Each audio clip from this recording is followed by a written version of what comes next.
afternoon. It's 4:15 p.m. on Wednesday, May 1st, 2019. This is a meeting of the Affordable Housing Trust Fund Board, and I'd like to call the meeting to order.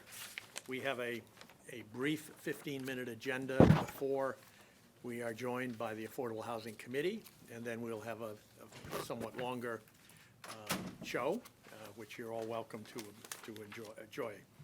And let me begin by asking if there's any public comment this afternoon. Hearing none, let's move on to the next piece of work we need to do. Is we have the minutes of April 3rd, 2019, which were drafted and submitted to everybody. If I could have a motion to approve, I would appreciate it. And there's a second? Thank you. Are there any corrections or additions or changes? Good. Let me just note in the minutes, under D, we talked about the mailing list of seasonal homes valued under $500,000.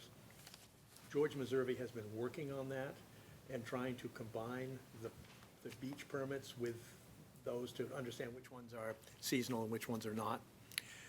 He's going to have somebody do a little bit of programming to make that work, because it can't quite work by itself. So I authorized him to go ahead, if he needed to buy a little time from somebody to do that, go ahead. Just I want you to know that. And then it's not a complicated process, but it's not something the planning director can do. So, okay. If there is nothing else, all those in favor signify by saying aye. Aye. Opposed, not voting. That's unanimous. Okay. Now, on April 24th, the Cape Housing Roundtable had a meeting in Yarmouth, and some of you were there, and actually some of the Housing Committee, Affordable Housing Committee people were there as well. But we thought it might be just worthwhile for the public to maybe just summarize some of the takeaways. And Ward, you were there, and any thoughts? This was a pretty big assemblage of people. Yeah, I mean, that was one of the things that was impressive to me. I appreciate that CDP and the Housing Assistance Corporation are pulling together the trust boards. I think represented at this meeting might have been from Eastham all the way out to the islands and down to Yarmouth. So there was a number of towns with different experience. They were smart in that they gave us a kind of show and tell first. We stood in front of a building that has, I think, 69 units coming up, called the Yarmouth Commons. And they credited some legislation that had gotten through the local selectmen to permit and ease the reconstruction of motels in that area. And you know, Yarmouth is replete with motels. And so they were able to both add a new motel in that area and then reconstruct one. And it was an impressive undertaking. There were 3 different buildings plus its own gigantic waste treatment center. We got to go into a unit which was about 1,000 square feet, and it was a single bedroom, very efficient, very up-to-date new construction. I think the biggest takeaway I had, besides the good background work from CDP and the Affordable Housing Committee, was that there were all these different towns with slightly different challenges and working on it. I think it's a valuable thing for us to steal ideas whenever we can. Plagiarism is a good thing in this field. And we stand to learn a lot by keeping involved in it. Good. Anybody else want to add? Myra, you were there too. Do you want to chime in on anything, or? No, I think actually I was pretty impressed with Matt's summary of Orleans activities for the group. And it was interesting to hear about all the different ways of producing housing. They spent some time on stressing the need to market or to get out to your community, because some of them didn't make it, get necessary approval the first time or the second time around. Educate your community. Be proactive about that. Other thoughts? Matt? I think there's a lot to learn from those that have gone down this road before us.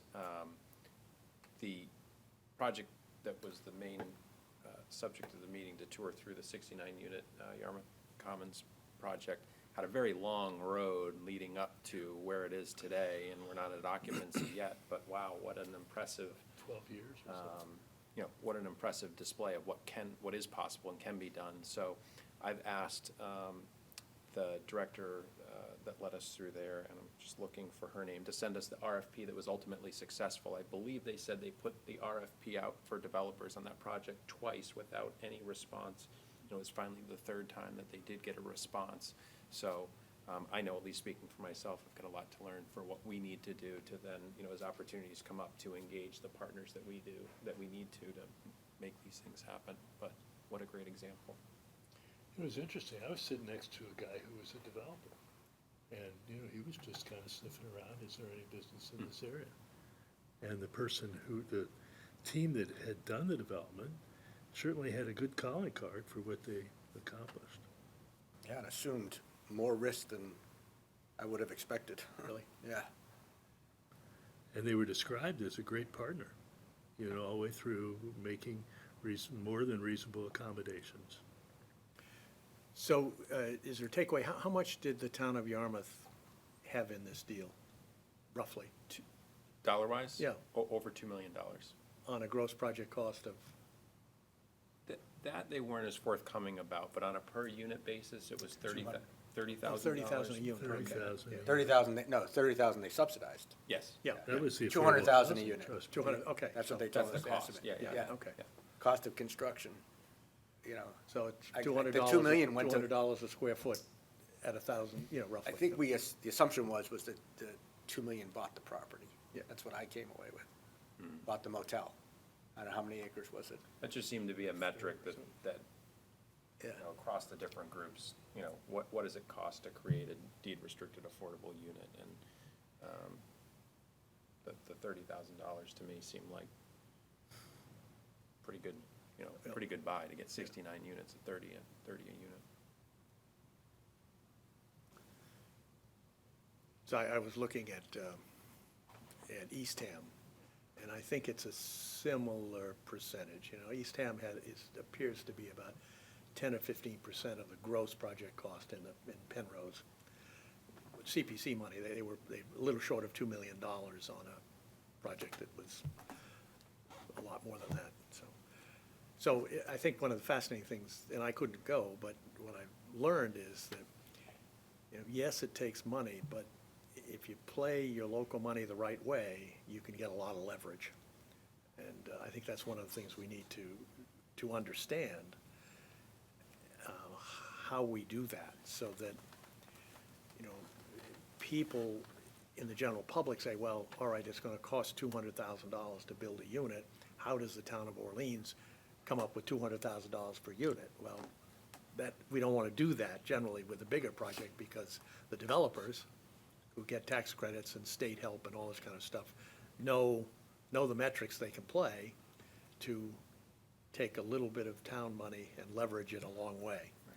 And I think that's the thing we need to really watch carefully, so that we don't put in more than we should, but we get developers who know how much they need and what their profit schedule is.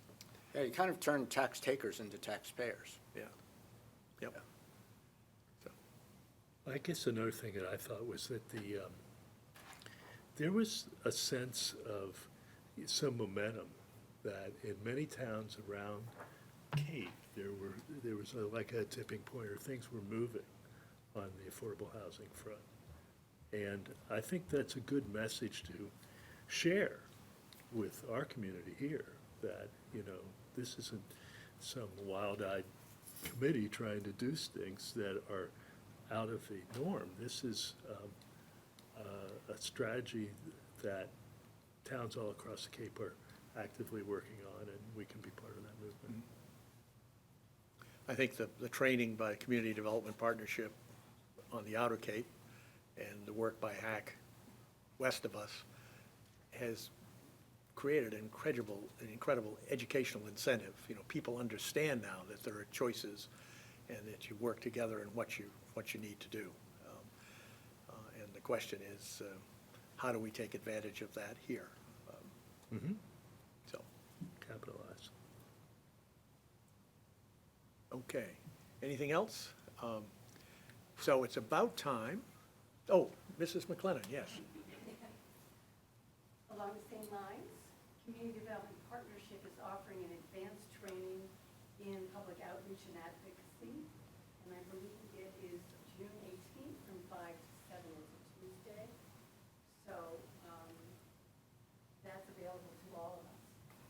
And I think we would do well to figure out, how do we reach the people out there in the community? Because we need to. Right. Okay, it's close to 4:30. Katie, would you like to have your committee join us? Sure. And this becomes sort of your meeting, and as soon as Brown Lindquist gets here, we'll be all set. Yeah, I'm sure they'll be right along. I'm assuming George told them to change, but Yeah. I just. So why don't you sit here and everybody else can just sit along the way? I did pick these up from George's office. If everybody wants to grab one, they're Oh, great. for the architect's presentation. Sorry, it's better than the black and white. I know, Printed out at it's- school. Yeah, why don't you sit right over here so you can More share. paper. You and I got to keep track of our respective committees. See what I can do.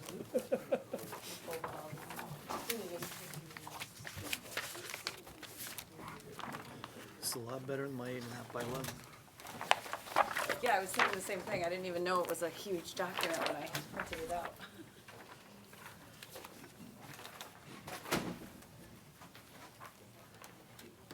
And they're here. Perfect timing. Find ourselves down in the, Oh, the other room, okay. Sorry about that. So I guess we'll call our meeting to order. We do just meet our quorum numbers. We are one short, and I know Tom wasn't gonna make it tonight.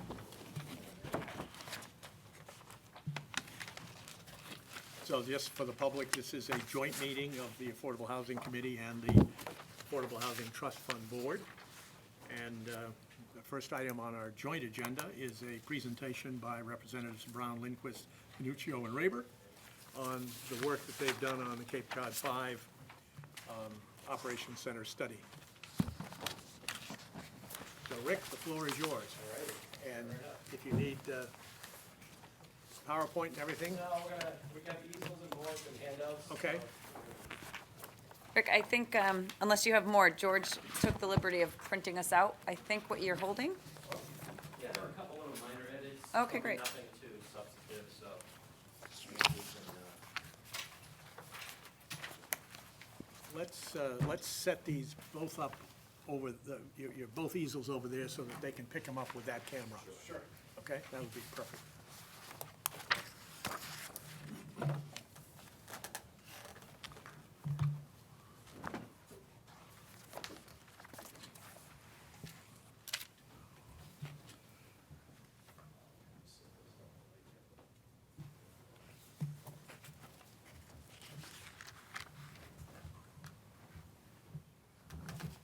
Thank you for having us back. I guess I'll be blocked in about 2 seconds, so I'll make these real quick. We'll keep those boards down for 1 second. So when we were here back in, I guess it was in March, when we were kind of had our official kickoff meeting, we had kind of talked through the scope of the study and what we were charged with doing in terms of looking at the Cape Cod 5 operations site, what types of site options would be feasible.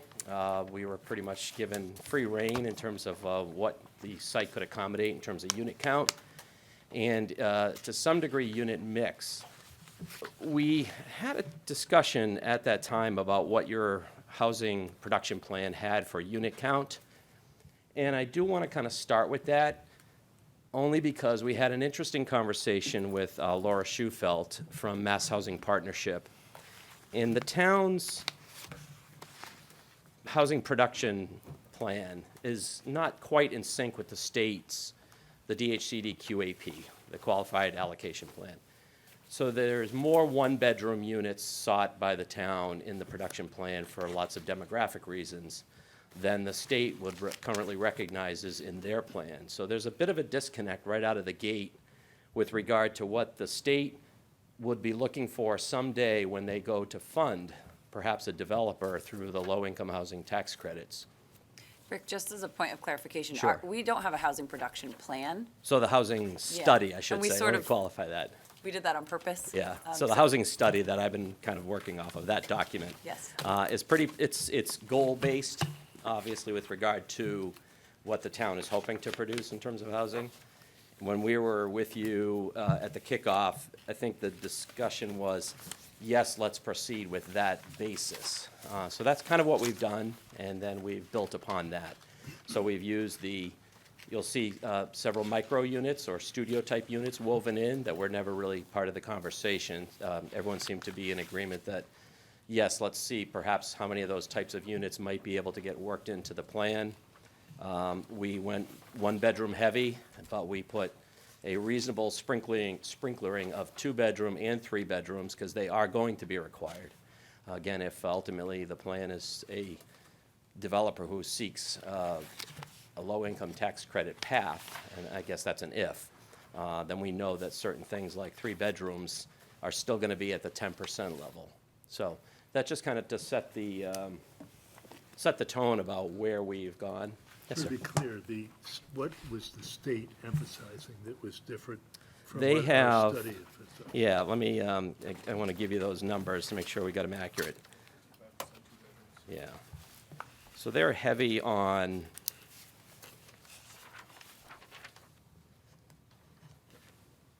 they're 10% three-bedroom, 55 two-bedrooms? Yeah, and the balance are one-bedrooms. Do have the chart. So let me just go backwards a second. Your current housing study has a 50% proportion of need for one-bedrooms, 40% proportion for two, and 10% for three. So obviously, it's weighted towards the one-bedroom units for obvious reasons. And then the state, I just want to make sure we get those percentages right for you.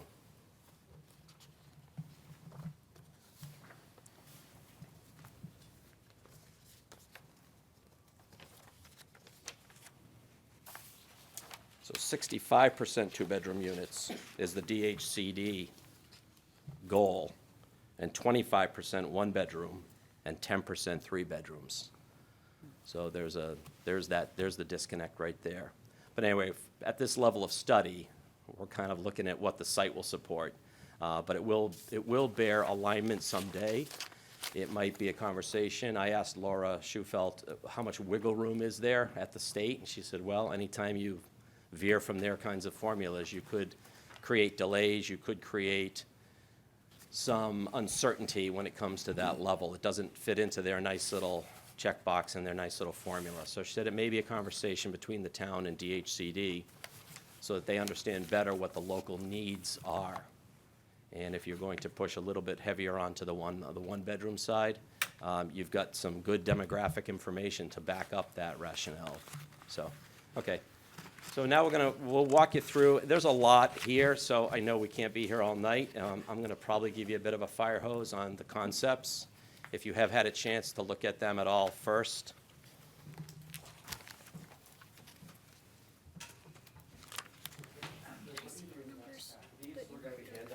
If you can read them. State on We all this have them, really so. Just slightly updated, but they're the same. There's 10 copies right there. I think it's 25, 65, 10. If just be loud, I think it'll be okay. Okay. Because we've got mics in the ceiling, so. I want to be able to see them now, so I don't know if you can. So, I'm not going to beat up the existing conditions too much. There are a few folks here who weren't at that first meeting where we had presented this drawing just kind of from a site analysis standpoint. What could the site support? What's the shape of it? How does it really work right now? So we kind of started with that. and looked at, this is all based on GIS level information, so not really a ground survey, but a combination of town GIS and some data that we found from the bank, from KipGut 5, when they shared some documents with us. So, real quickly, we've got a 38,000 plus or minus square foot, call it 3-story building, kind of a built into the ground, lower level, plus 2 stories above that. The CBI study that you had commissioned back probably a year ago now yielded generally a positive report in that the existing building could support somewhere around 29 units, 29 one-bedroom units. We think it can support more than that, not a lot more, but it could be 29 easily. It could even go up towards 34. But what we've woven into that 34 are some studio and micro units. So we kind of looked at it, the existing building, in an envelope way. We haven't engineered it to every wall and every door. We're basically looking at test fitting space. So taking the minimum required standards for one bedroom or studios and trying to see how can we make it work by keeping the existing structure intact, keeping mechanical cores intact, keeping exit stairs intact. The big things that you want to keep intact and kind of working our way around the rest. So we've got a board here that actually shows we can get upwards of 34 units of housing of units in the existing building. So that's actually a good thing. We'll come back to this. I want you to just kind of see the existing parking, because you'll see in the new, we've got kind of 2 tones of parking that'll just give you a quick graphic of what parking in the pink is existing, that we might be able to reuse some portions of it. But just to kind of set the tone of what the lot is, I want to be clear, this is actually part of the lot, even though it's got a separate property line. So the property itself is fairly irregular in shape, and there's this kind of northerly trapezoid that creates a little pocket of woodland area that is there and existing. Yes, sir.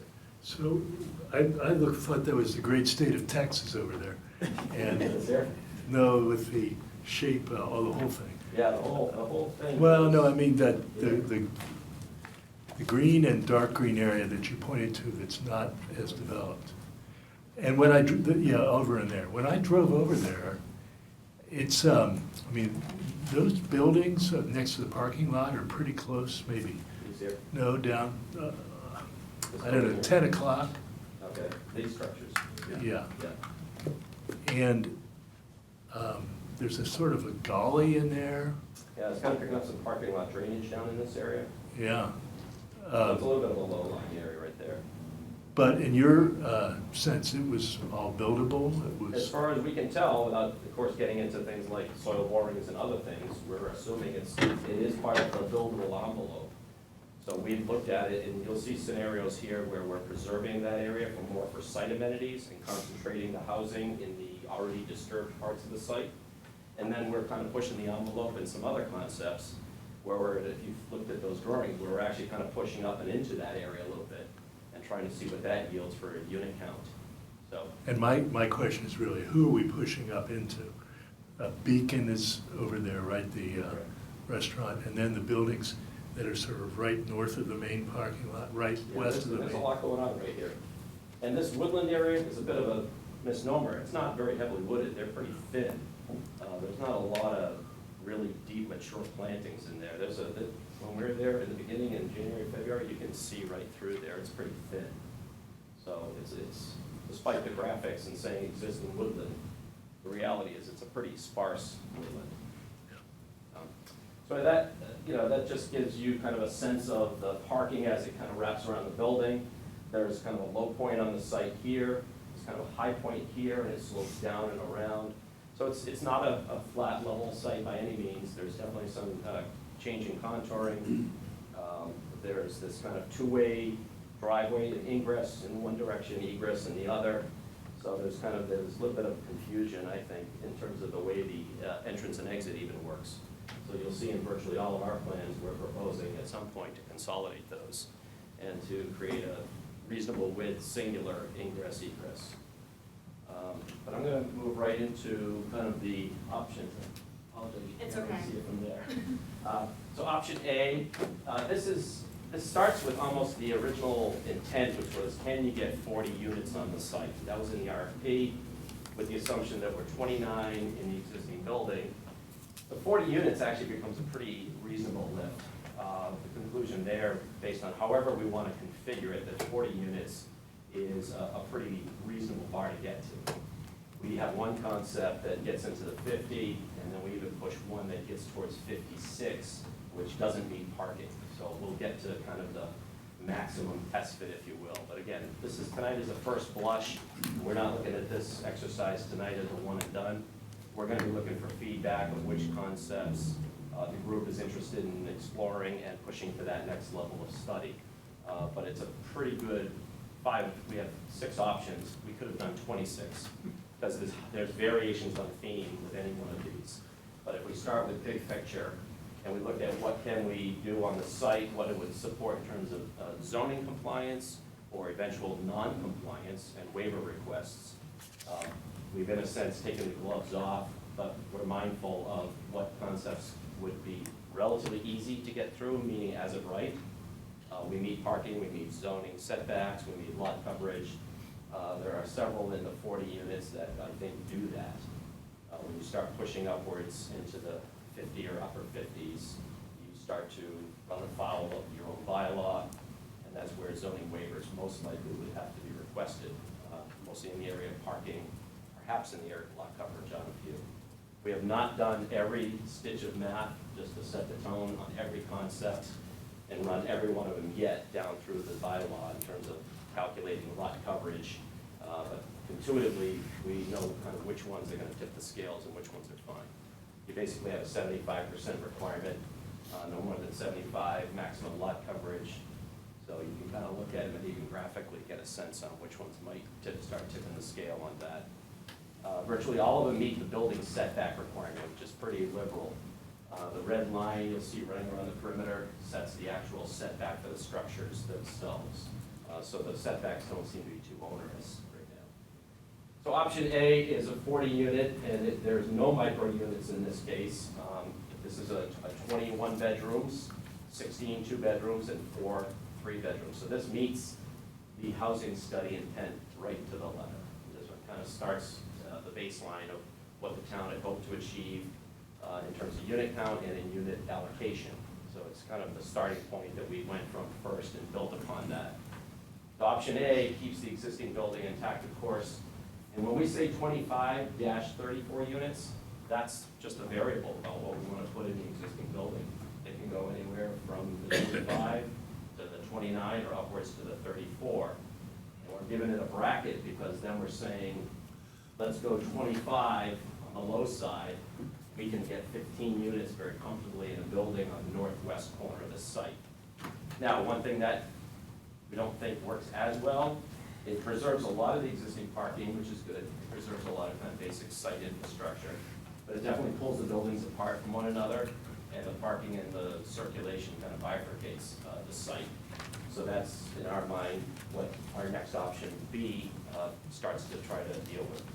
So A, very comfortably gets us a building in this corner, and I think one of the things seemed to be a point of discussion when we first met was, can this area of the site remain more natural and more for site amenities? So again, we started with keeping more of a passive green recreation space, whether it's a community garden, playground, and other kind of site amenities, using that kind of natural part of the site as a lower lying area of the site for that, keeping the housing, keeping the parking in the area where it's already mostly disturbed.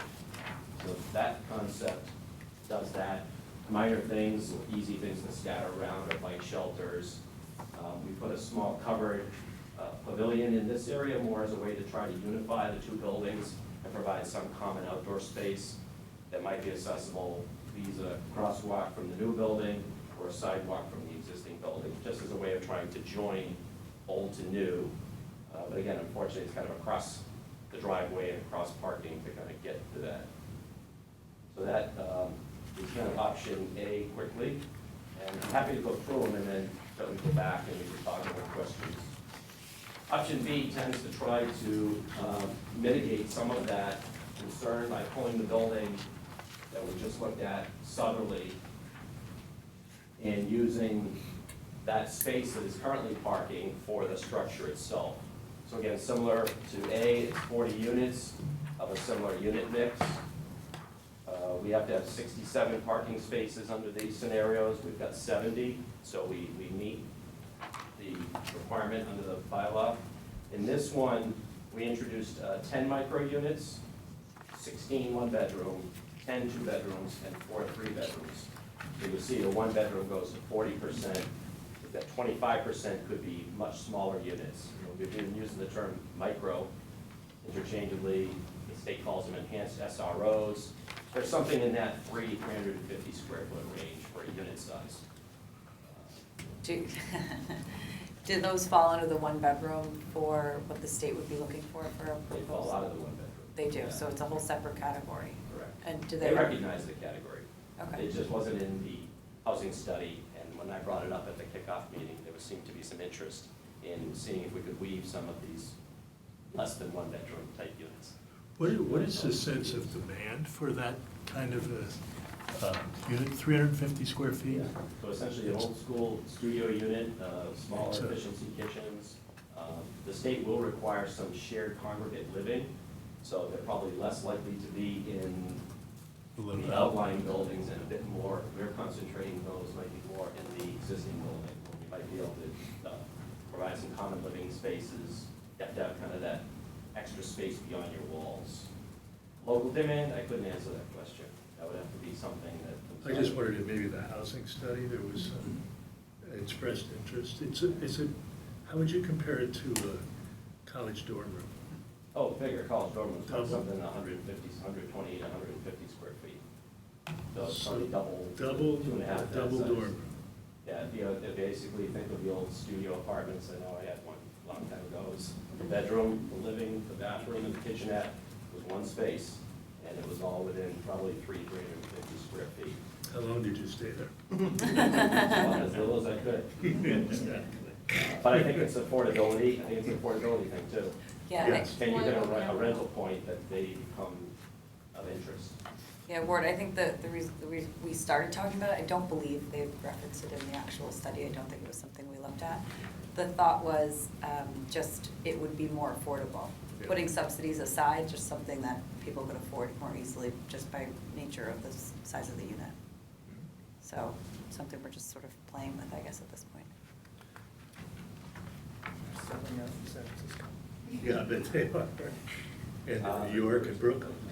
So similar to the option A, we had all of the north side of the property dedicated again towards maintaining whatever woodland we want to call that to the north and keeping the kind of passive recreation spaces in that same band and concentrating the development on the south and southwesterly side of the site.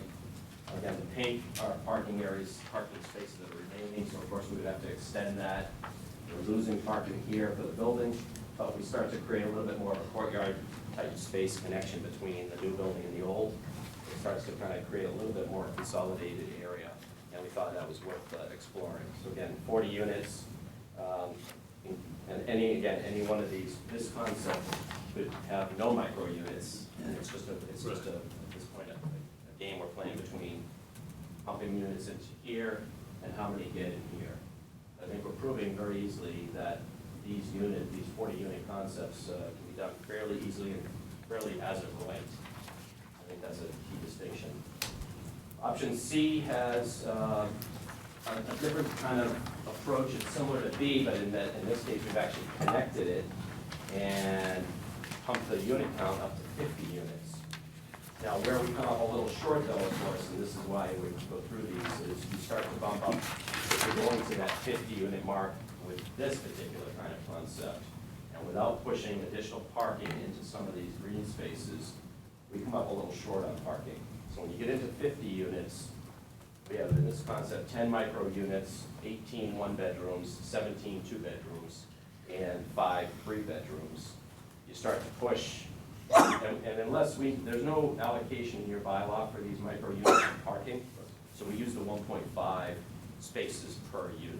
For those We two. kind of took our conservative, didn't run that by George or anybody yet, so we took our conservative approach and used the same 1.5 spaces per unit for micro units as required for a one-bedroom. So with that, 1.5, and then get into the 2 per units for 2 and 3 bedrooms, we need 86 parking spaces. And that, we have 75 on this plan. So you can see we can start to, as we start to raise that unit count, we start to have to really balance it against the parking. And this scenario, unless we added 11 parking spaces in some other manner, and/or sometimes tightening them down, but we're using 10-foot wide, a kind of reasonable 10 by 20 parking space. You start to go to the 9 by 18, and sometimes you can start to eke out an extra 4, 5, 6 spaces. But unless we start to kind of find some pockets of space and nibble into our open space, we're a little short on the parking. Well, not a little, we're short by 11 spaces. But we thought this all fit Is this a new well. building built on a slab or with a basement? It could be either one right now. So could you put parking underneath the new building? Highly unlikely that's cost effective for a building that small, that you're gonna get an underground parking scenario with that small of a footprint. Circulation-wise, the number of spaces you net out and the cost to build it would probably blow that concept out. So, Rick, this is the first and only plan where you have the access drive around the buildings. correct, Could you yeah. just talk about that for a minute? So we had in some of the other concepts, not that we couldn't make that work even with concept like option B. We kind of, again, are mixing and matching and said, let's try things with and without. Other concepts did not have that perimeter circulation.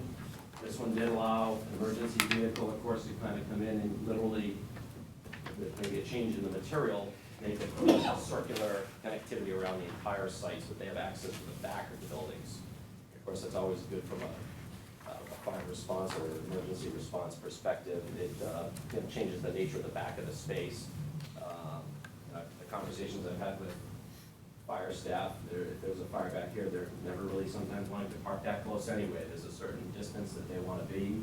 So when we have it, we also have to look at what's the real distance from the building and is it even feasible. We either take it to a fire, take it to the fire chief, he may say, great, good concept, but, you know, I need to be 50 feet away from the building, and you don't have it, so it doesn't buy me much. So those are the kinds of things that would have to get certainly flushed out in any final plan. The segmented white squares along the east side of the. So those are just to kind of start to imply outdoor spaces of some sort. Patios. Yeah, just trying to give a sense of scale that if there was outdoor spaces, be it a patio on the ground level or a deck off the second floor, I'm just trying to make sure we have a placeholder on the plan for that kind of a dedicated outdoor space as well. So in this one, again, 50 units, 86 parking, required 75 provided.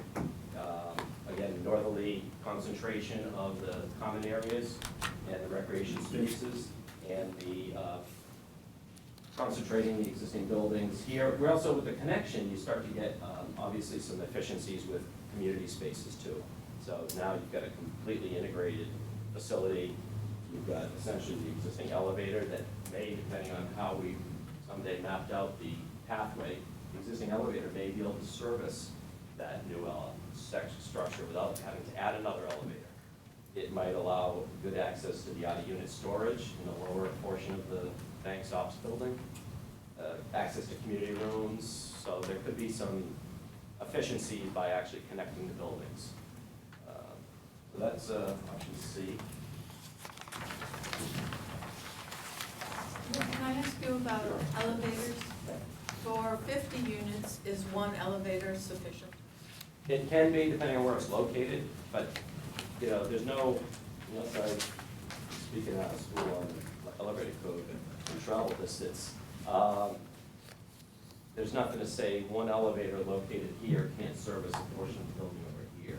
If you go for a kind of more separate entrance and an ease of use standpoint, then maybe a second elevator starts to make sense functionally, but at a cost of probably $150,000. Is that true for an external elevator as well, in the sense that you would put on the end of a building? If you were building new, Instead of you interval? wouldn't need to put it on the end, you would probably want to put it near the entry, of course, Right, but it if could be you're- within the envelope of the building. If you're starting from scratch, you could Yeah. weave it in. Right, okay. Thank you. Sure.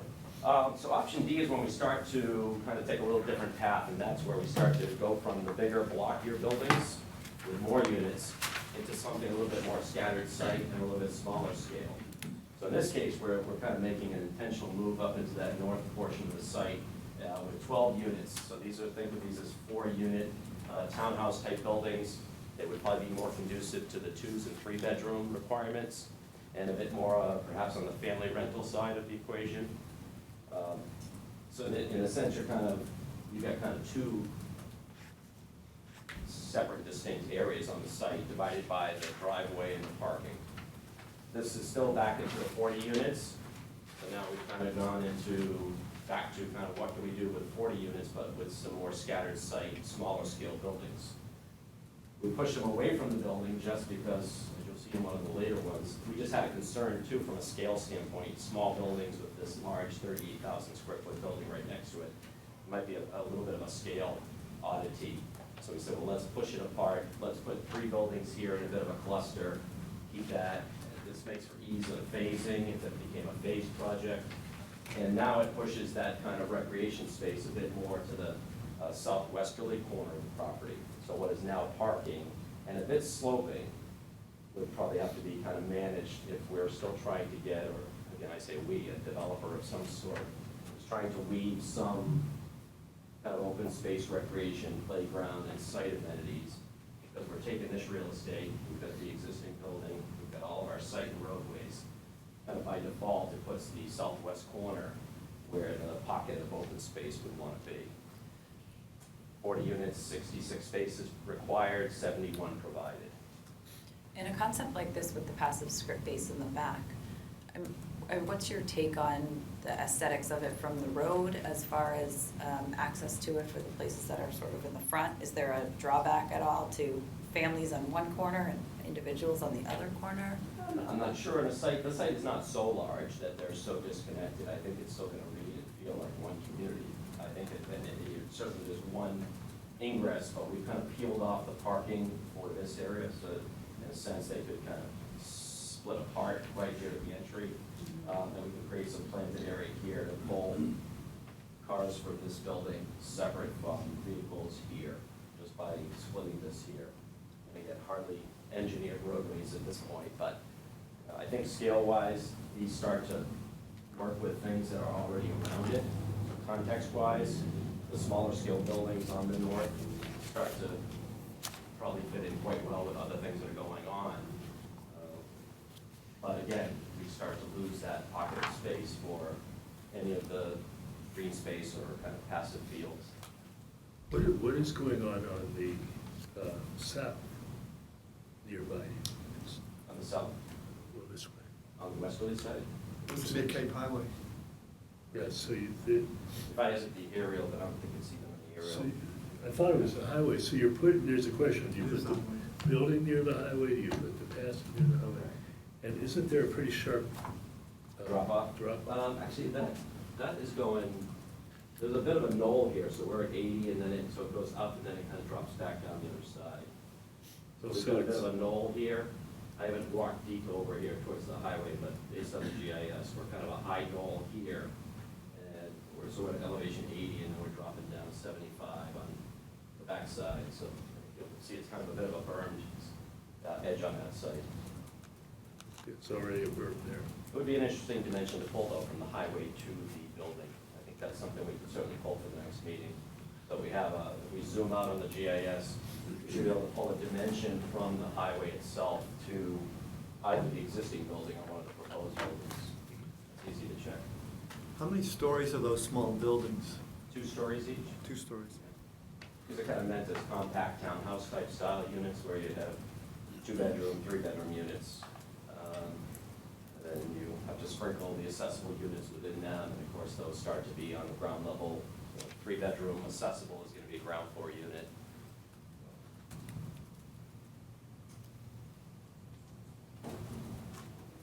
E does a similar thing, but it starts to really push the envelope, we think. It starts to kind of move towards, like folks that look at what a max build-out represents. This might start bringing us towards that max build-out, but we're not really sure it's feasible. It works in terms of parking, which is interesting. It just means we're really kind of maxing out units, and we're certainly not taking into account much on the amenity side of the equation. So here we've got 50 units, 85 parking spaces required, and 85 spaces provided. So we are not deficient, but we certainly are starting to push the limit on the site, we think, from a kind of feasibility standpoint, and from a loss of other amenities on the site. So you start to lose that balance, and you're going more unit-heavy than units and amenities. So we start to see very little, the pockets of green space that can be woven in nicely, I'm sure can work very well with a good landscape architect, but we don't have a passive recreation field of 60 by 120. Any kind of community gardens or green space or sitting areas definitely get woven in between buildings as opposed to being more dedicated spaces on the site. And I don't see any storage in there either. All of these can be storage within the buildings, or there's a lot of space, probably not for all 50 units, but when we get to the plan of the existing building, there's a large area of the ops center that perhaps could be the out-of-unit storage for quite a few units. Again, we haven't figured out a little piece of every storage unit, but there's some pretty big, call it lower level, no light spaces that aren't conducive to housing anyway, that make good sense for storage. Community meeting room, mechanical spaces, storage of files, resident storage, those kind of things. What is it? Oh, I thought you were done. What is is it with the detached buildings, is there a cost increment for that? There's always, the fewer buildings is always gonna drive up the cost of the total construction just by virtue of excavation, foundation, and segregated structures. So if a builder or developer was sitting in here, they'd probably be zeroing in on options A, B, or C, just purely from a cost efficiency standpoint. But I guess that, here's the case where the town gets to drive a little bit about what they're hoping to see on the site, both in terms of unit count and even kind of the aesthetic. What are you trying to balance? We're looking at these as, there's a lot of developments that we've been involved in that are 30, 40 units that are 4, 5, 6 units each, so small scale, scattered site type of housing. Cost per unit goes up for sure. The state has anxiety when they see some of those numbers, but I think they also recognize the scale of the Cape is different in some areas. Now here you've got this very large scale building already on the site, so it's not like a pristine empty site where you're coming in and doing an intentional small scale scattered site development. But these buildings are all Out in the woods. and here, the concern we have here is you're starting to park two very small buildings right next to this fairly large building. So just a scale perception thing to be aware of as you're evaluating these. And then the last one is really kind of just a variation on that theme. Really pushing in a really different direction. This is the one that probably runs most afoul of your parking requirements. This is kind of the busted out, what can you really push in terms of units. We've got 56 units here showing those same 12 units in the northerly portion of that pocket in the smaller scale townhouses, but a 16,500 square foot building that would be attached to the existing. That puts us up to somewhere in the 15 unit count. And again, all these are plus or minus based on what we do with the existing building. So 56 units, but that pushes us by zoning on up to 95 parking spaces required. And we're only able to get 75 in here. So this is highly deficient on the parking side. But we wanted to show it just so you saw kind of all the extremes and you start to find your way through what represents balance. We think this one probably tips the scale, and the zoning board of appeals ultimately question would they ever grant relief for 20 parking spaces. I've never been involved in a project that got that kind of relief. So I think this shows that on the other end of the surfboard, you start to really push the bounds of what the site can support. But I think quite comfortably, we feel comfortable that 40 is very easily doable, and really anywhere between 40 and 50, and a variation of that is really the sweet spot. How we structure it for local study and the ratios in the study versus DHCD, kind of, we call it mandate. Those are all questions that have to be answered. But I think there's, I'm not gonna spend a lot of time on the existing building, but I did want to at least give you that.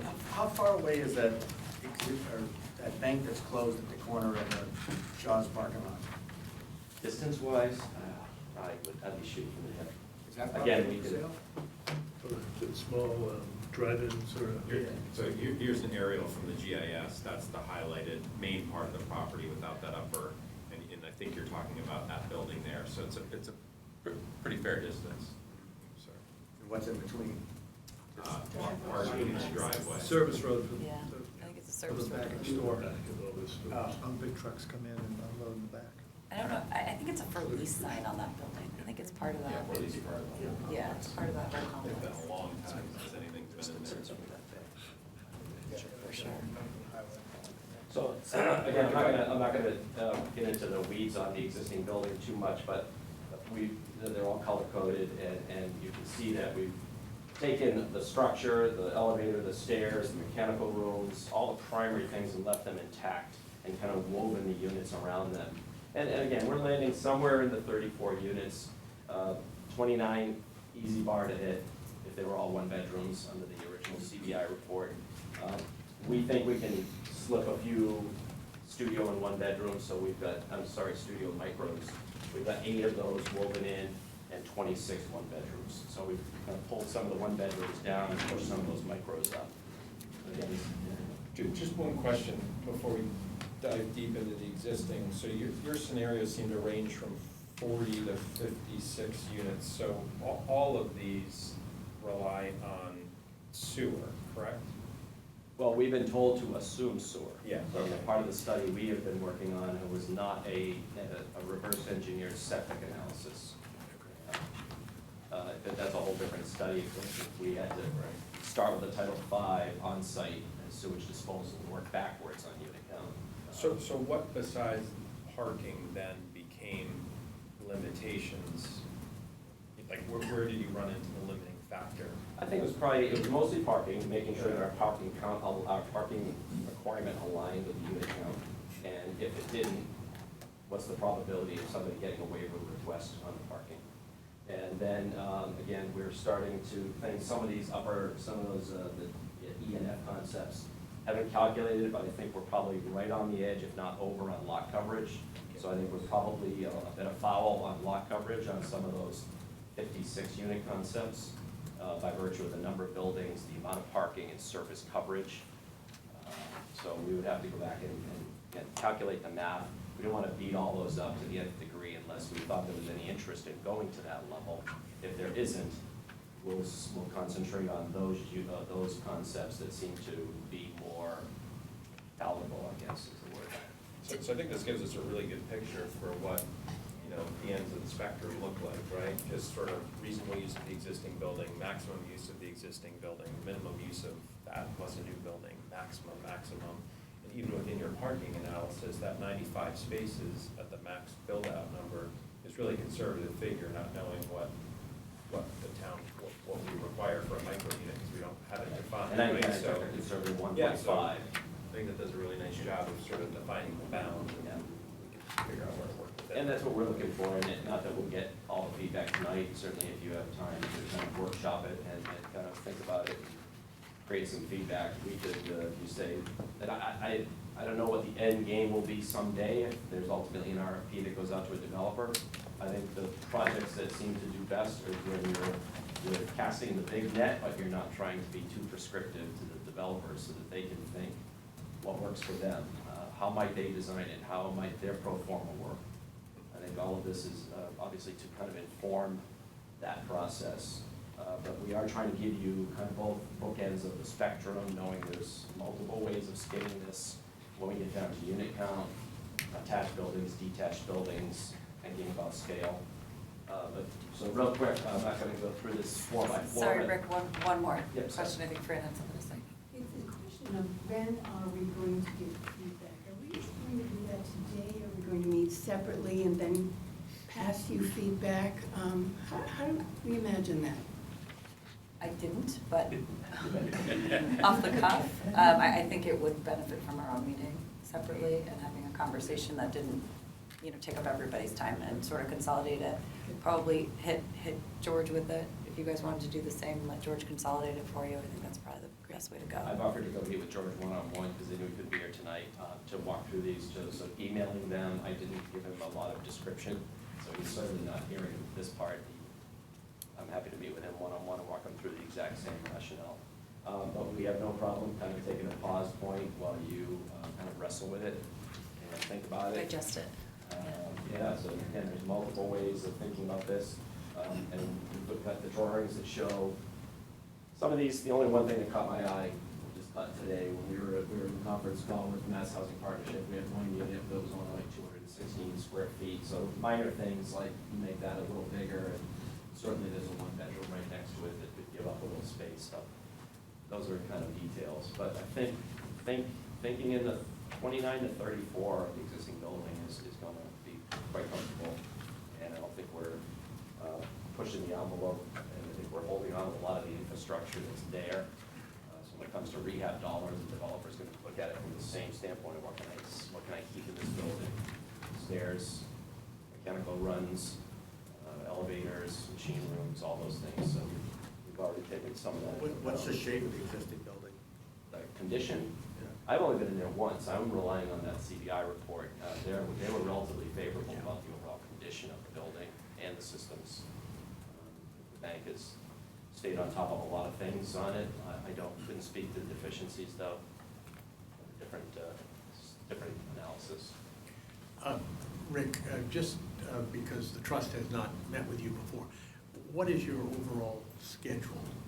When are you supposed to bring this to closure? So we're supposed to, under the contract with the town, by early June. Okay. We're supposed to wrap it up. It was like a 90-day study by contract. Certainly, if you choose to extend it, that's fine. But we were anticipating at some level we would be asked to present this to the selectmen in a consolidated form with a recommendation that we assume most of you folks will have a strong say in. We can certainly, from an architectural standpoint, come up with rationales for several of these, but it's really making the recommendation is, we assume, a little bit more collaborative than that.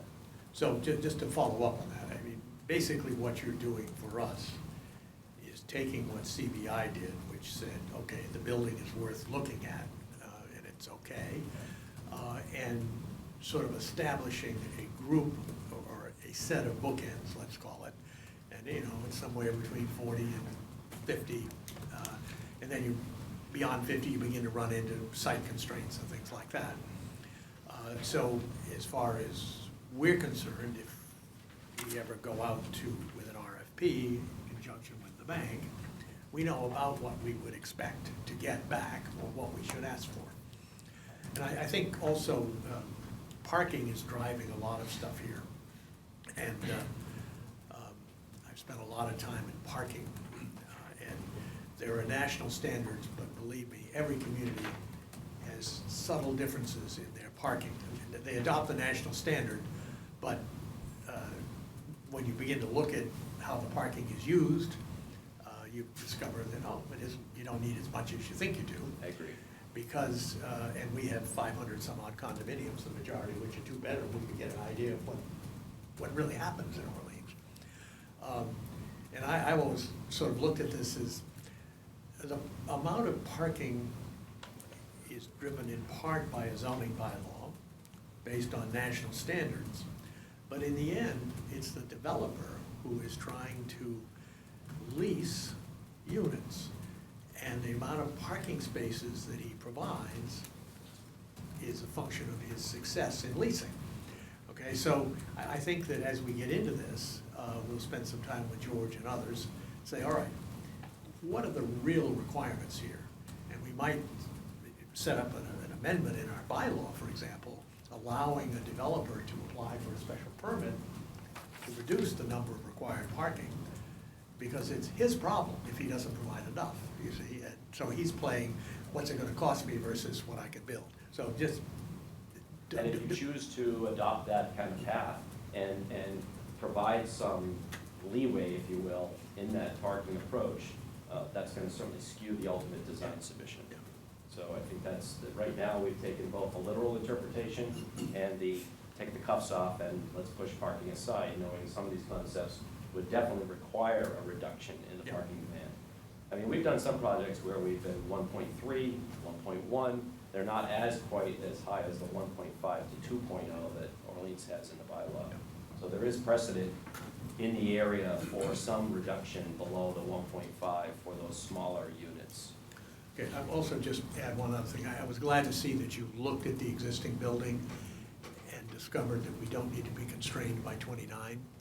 I think that CBI, when they did this work, was thinking about the DRI that was in effect, and therefore wanted to keep under 30. I don't think we need to worry about that as much. Yeah, you take those shackles off, and I think space-wise, and again, until we or some other design team some other day, when the developer gets in there and really gets into the weeds, they may come up with a slightly different combination, say it really only works 33 units for us, or 32, because we're gonna we made assumptions on how big the community room is. We made assumptions on out-of-unit storage. So there's a lot of things that we just kind of test fit to try to make sure that we've got most of those functions provided for, in addition to the units. So we've got a management office, we've got out-of-unit storage, dedicated fenced storage units, built into the lower level where it's kind of a retaining wall situation in the foundation. We've got room for a good-sized 100-person community room, so it was not a 20-person meeting room, there was room for a residents meeting. I think Meth had a comment. This is just a parking thing. Do you consider that oversized commercial vehicles or commercial vehicles with trailers are going to be trying to park in here, or is that going to be a prohibited use? I think depending on which option we pursue, I think just circulation is going to be difficult. If it's anything beyond just a traditional standard-sized vehicle, I think you're not going to have a landscape truck with a trailer that's going to be able to pull in and park across unless you provided some dedicated type of parking for that. This is looking at a fairly traditional layout. But workforce housing, that would be part of the demographic would be people with those kind of vehicles. Yeah, I know some restrictions apply where the trailers and those larger utility vehicles can't be on the site. That they have to be at a storage unit, or they have to be at a place of business or whatever. So it's a good question. It certainly would adjust the circulation and the clearance around. And of course, we haven't even drilled down to, turning radii for the fire vehicles. I mean, all of that is a very, very much deeper level of design that we can get to someday. But for the big net, we're trying to give you something to get your arms around. Rick, I appreciate you coming in. This was very informative. You gave us a lot to chew on. I do sort of need to switch gears because we're constrained by the Board of Selectmen's meeting tonight. So I think I intended on our group meeting middle of the month this time. So hopefully we can, at least from our end, we could get you some comments by beginning of June for you to get on. I don't know, I don't want to speak for the trust and their comments, however. So the trust will talk about it, and everybody understands that the chairman of the trust disappears on the 21st of May, so we'll figure out how to deal with that issue. Fine. Thank you, on behalf of the trust, thank you. George nudges our contract into July. Yeah, that's fine. But overall, this is exactly what we asked for, so giving us both ends of the envelope and letting us kind of fall in the middle. All right, lots So of I chew on. appreciate that. Okay, thank you. Thank you.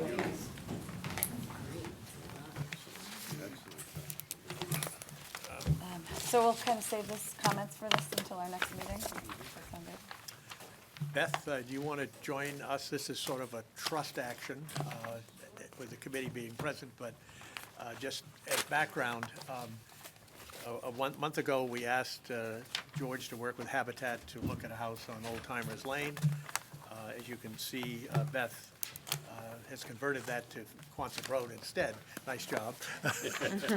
And if you could just give us a briefing on what you've done, because the trust needs to take action on this before 5:45 tonight, so that when I go to the Board of Selectmen at 6 o'clock, and it comes up on our agenda later, we get the Board of Selectmen to agree with us, and we can move ahead. So that's Sure. the entree for you. Can I just ask a quick question? Has this property always been available, or is it something that just came up? It's been available for a couple of months, I think. Okay. Yes. And we just had driven by it and not thought about it. Yeah.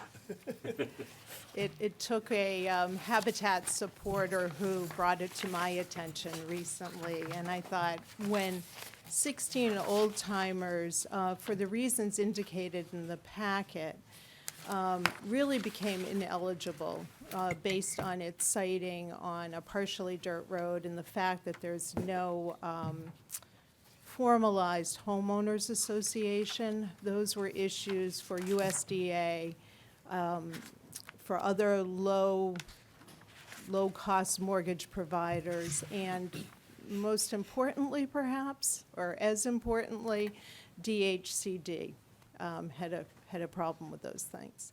So in conversation, and it was just sort of happenstance, this conversation with a friend and Habitat supporter, and he brought this to my attention, and immediately I called George Meservey and asked if it was acceptable to switch gears, and he said yes. So we began a short process of some due diligence, and it appears this would be an ideal site for a Habitat home. We have not done the soil test itself. I have someone scheduled to do that next week, dependent on the results of tonight. But it's a whole, it supports by right a two-bedroom home, and that's what we would be doing. We'd move forward looking at one of our ranch-style designs. There's several that we have, and we haven't, formalized. We haven't gotten to that point yet, but it would be a two-bedroom ranch, which for us is a relatively easy build because it's volunteer-friendly, and also it allows us the opportunity to create accommodation for those who need it because of handicaps. So I'm not sure what else you specifically want to know. The price for the lot was negotiated. We did a market analysis. Kathleen Nagel, who is an agent for Kinlan Grover out of their Wellfleet office and also a board member for Habitat, acted as a buyer's agent in the transaction. She did a market analysis, and we did offer a lesser price initially, and there was a counter for the $200,000, which we agreed to. It was in keeping, well in keeping with the value of the property when you look at the analysis. Questions? Beth, you want to just describe the time frame if we move ahead? I'd call you tomorrow morning at about 8:30, say we've done something.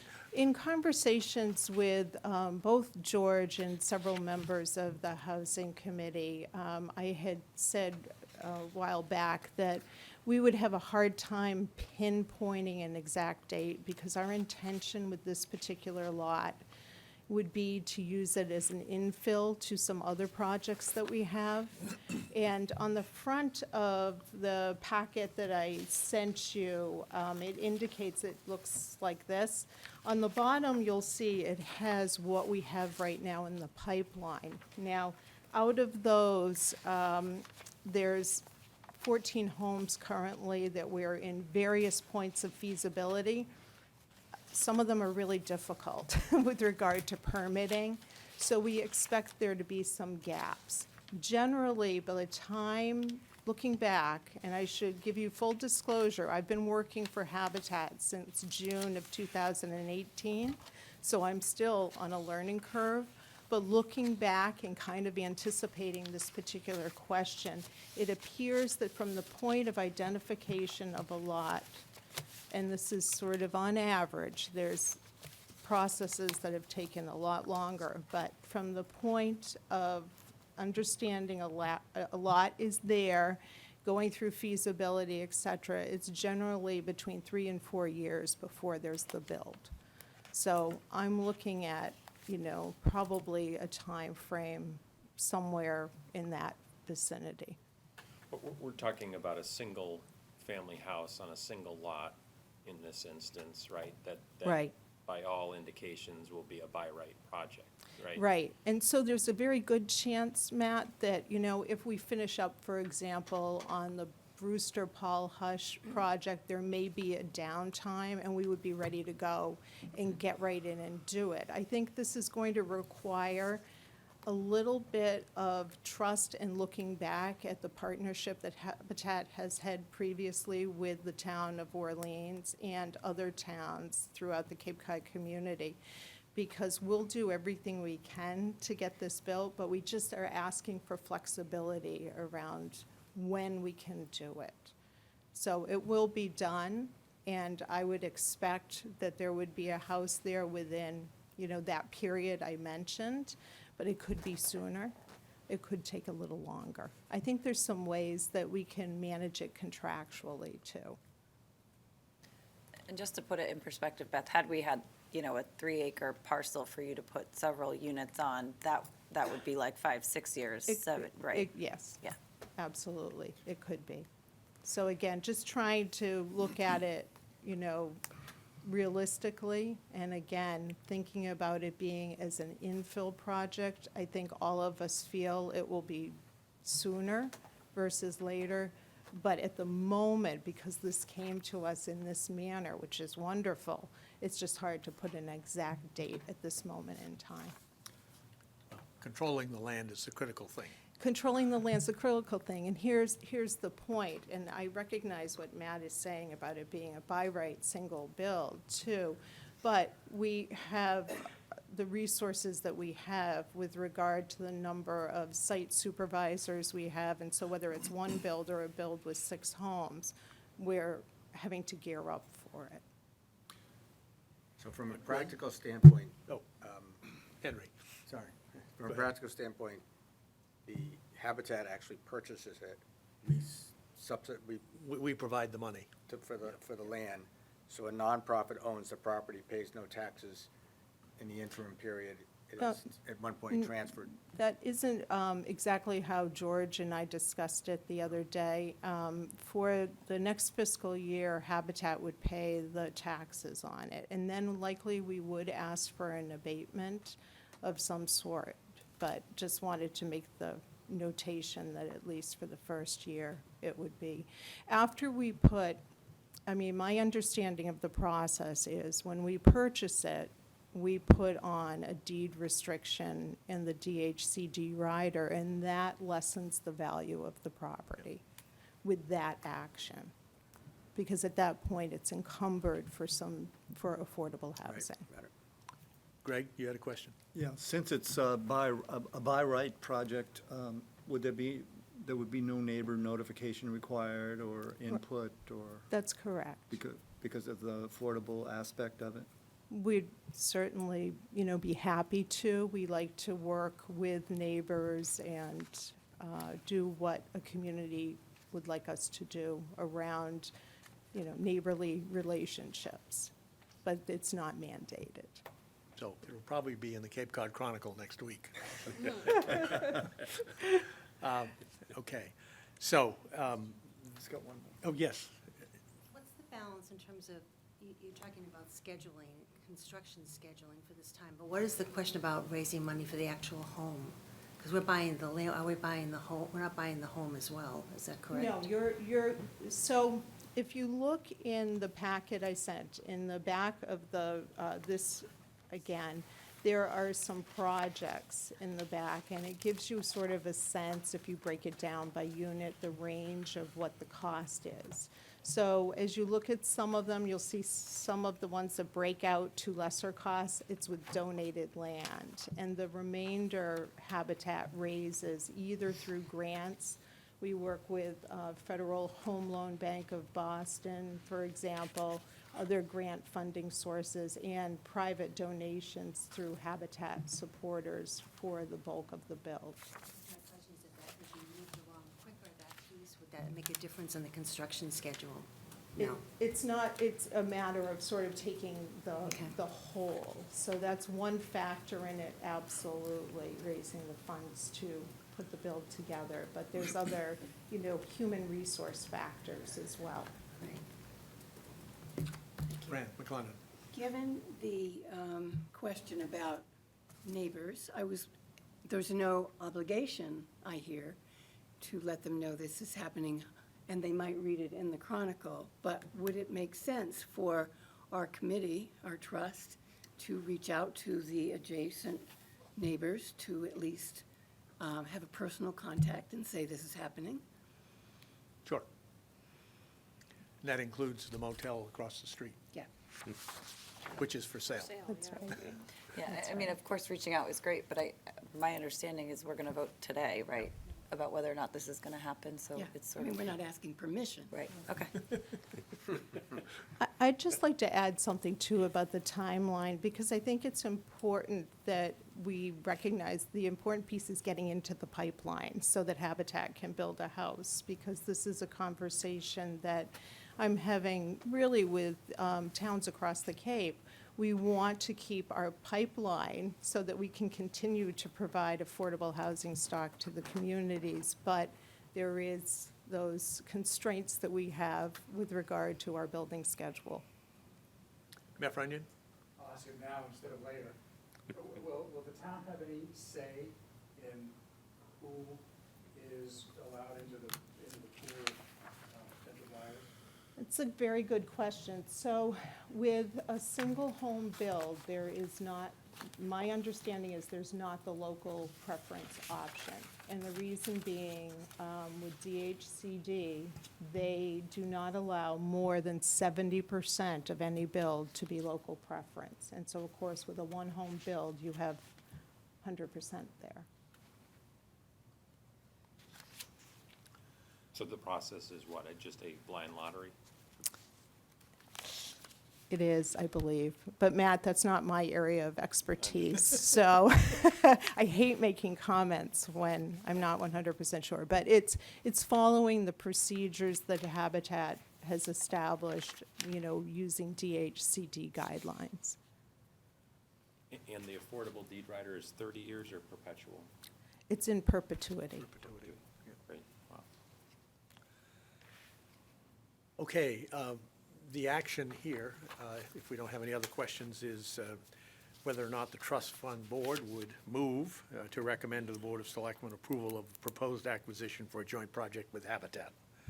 And just so you know, it's on the Selectmen's agenda tonight, so if someone on the trust would like to move that, we could discuss it and hopefully vote it. So moved. Thank you. Is there a second? Is there any further discussion? A question I had was, so could we have a summary of the assets of the trust right now? Yes. And whether anything that the trust has either already spent or that is encumbered or earmarked? I think in this circumstance, we're breaking new ground, so we don't have a lot there. But I think as a regular basis, we should know what that is, so that we can be stewarding the money that we have. Yes. I have it each month. I'll get it in the middle of the month, and I'm going to give you where we are as of today. Very good. Our cash assets are $677,830.92. And on July 1st, we will add 275, 48, and 300,000 to that number, and you can do the addition. I can't do We're it. gonna add 275. 300 and 48 for the Hetch transfer. So we'll have $1,250,000 or something like that. And all of those are contingent, those last three are contingent on town meeting? No, the 275 is fixed. Yes, town meeting has to vote it, but it's fixed. They Yeah, really can't say I no. didn't mean the amount, but Yeah. there does need to be approval, right? Yes, they are warrant articles that, there are 3 warrant articles that require to be favorable to produce that money in the trust. So ninth would be about 1.3 if we had all of that. Yep, And we would be committing 200. 200. Yep. So that's around 15% Yep, of our current assets. right. And that would produce a 2-bedroom Yep. unit. And again, I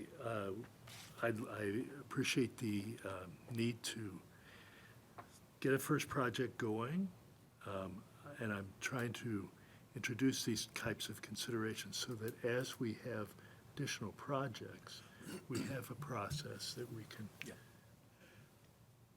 And towards that end, we voted last week to move to see if we could get a line of credit. Yes? Since we've now approved the minutes of that last meeting, I will deliver them to the finance director tomorrow, and she will go out to bid to banks to see what kind of a line of credit we can get in the order of about $2 million. And Which would be another kind of Yep. asset. And the third thing that I should mention is, and it's come up since our last meeting, the Community Preservation Committee has always approved money for these projects on a cash basis. But if you look at the Community Preservation statute, we have the ability to borrow about $7 million for affordable housing under the existing finances of the communities. We being our board? Yes. Uh-huh. With the approval of the Board of Selectmen, by the way, but, Sure. I mean, we have to apply, and we have to have a specific project, but that is a capability that we really haven't talked about before, but it's there. That's it. And, you know, we're new, we're just getting started. I think at a regular basis, we should have some sort of review of our budget, of our assets, Sure. of our expenditures, so that we know where we stand and we can make wise judgments. Why don't we just have it as a standing item on our agenda, Uh, monthly finance, and it Took won't the change words out very of my much. mouth. But we can get it done. All right? Any further discussion on the motion? If not, all those in favor signify by saying aye. Aye. Aye. Opposed, not voting, 600. We'll carry that to the selectmen tonight and see if we can get a 500 from them, okay? Thank We'll you. be in touch tomorrow. We're excited. Thank you so Okay. much. Said it was gonna be built by next year, right? You know that when you come to Orleans, Beth, you get stuff, okay? Just remember that. Take that back to your board. Okay, let me just note that it's 20 minutes of 6, and we had discussion of goals and priorities, and at 6 o'clock, the Board of Selectmen is going to meet here, and we have to have some reconfiguration of the room, so I would like to carry this on to the next meeting, just because I don't think 5 minutes is going to give us a reasonable discussion time. Maybe not a reasonable discussion, but if I could just introduce what we were going to propose, and Sure. people can chew on it over the next period of time. So when Alan and I met in between our last meetings, we sort of discussed what would be a best path to sort of just approach the goals and strategies that we think we should pursue. Obviously, as the trust leading it, and us as a supportive role, I guess. And we thought it might be best to simply turn to the housing study, which we have, the executive summary, which I think everybody got the part that we were going to be referring to today as just sort of the strategies, and then obviously the goals being the chart that we've sort of referred to a bunch of times, and the overall goal of 100 units, 85 being rental, 15 being ownership opportunities. I think, and we didn't have an opportunity as a committee to discuss it, but I had thought that sort of using this as a jumping off point, seeing where it goes, certainly they can be amended as we move along, but to give us some direction on what we should be looking for and projects we should keep an eye out for, it's nice to have some established goals, so. And I would just add that when Katie and I talked about this, we also, Ward, you had done a nice job of sort of recasting those in a sort of a goal statement, and I think that got handed out to everybody as well. So we appreciate what you had done. I think we've got sort of a hanger here that this can all be tied into. So Katie, what page is that chart on, do you know? It's 75 in the full book, but if you got it in the sort of 6 or 7 pages of the housing study that went out, should have gone out to you guys. We sent it out as a separate Are you looking at the email. full one? 75? Yeah. I got it. Yeah. Yeah, and then the strategies, there's an executive summary, it's like the first 10 or 15 pages. Okay. The strategies are outlined 8 to 11. 11 I'm hearing, so. And if you take a look at it, some of, good portion of are underway already, so we were pretty And it's pleased for that review. impressive, if I may just comment, that all that's underway. And I have to say that when I look at it, I still feel like I'm wading into, a stream that it's been flowing pretty fast, and I'm not sure which is which.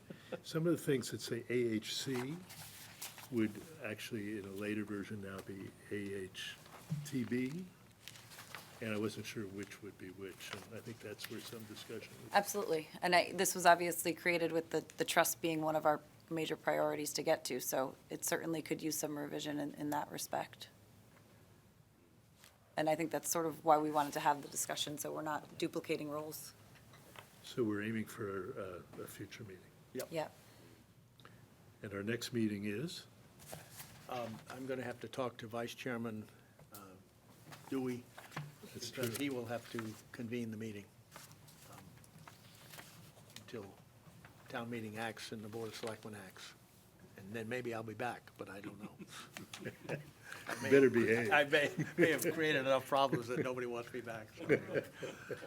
So I think with that, it's been a pleasure serving you for the last 5 months, and hope we see you again. And I could have a motion to adjourn the Affordable Housing Trust at this point. So moved. Second. All those in favor signify by saying aye. Aye. Opposed, not voting. We stand adjourned, and Katie, it's up to you. Thank you. I do want to schedule our next meeting. I was thinking of a mid-month meeting, which would be the 15th, He's if the that selectman works for everybody. Who was appointed as the chair of this. Okay. Let's say tentatively the 15th. I'll see if we can get a quorum. You won't be here either. There's Okay. 3 candidates for Tuesday. Well, then let's back up. Do it the next week, like the And then they vote amongst themselves. I can't do the 22nd, so perhaps we can look at a different day. And then we'll need to, they'll need to appoint another liaison to this. Is Thursday the 23rd Well, there was a work backup, for right? I people? remember we discussed that, right? Yeah, Alternate or something. 23rd?